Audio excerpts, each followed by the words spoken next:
Direction le Niger, Chérif, dans le Tillabéri, plus de 900 écoles fermées à cause de l'insécurité. C'est le chiffre avancé, cher Tidiane, par le ministre nigérian de l'Éducation suite à une visite fin mai dans cette région qui est régulièrement le théâtre d'attaques djihadistes. Le gouvernement nigérian dit faire tout son possible pour assurer la sécurité, mais aussi continuer donc les études des enseignants demandent une sécurité renforcée pour pouvoir continuer à travailler.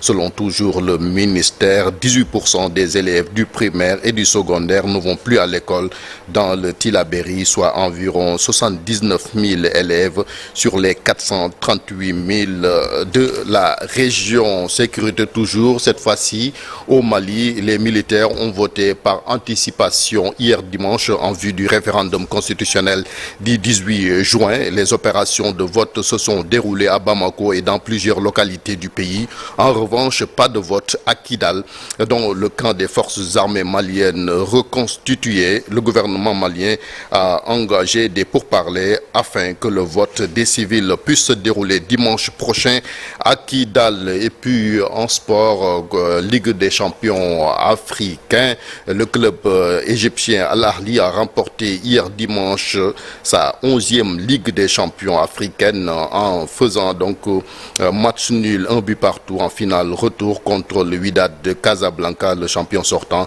une semaine après son succès 2-1 au Caire. Al Ahly, qui détient désormais le record de 11 victoires, représentera cette fois-ci le continent en Coupe du monde des clubs, en football toujours, mais cette fois-ci c'est le mondial des U20. L'Uruguay c'est sacré champion du monde de football des moins de 20 ans pour la première fois de son histoire en battant hier l'Italie 1-0. C'est donc la finale qui s'est déroulée à La Plata, c'est en Argentine.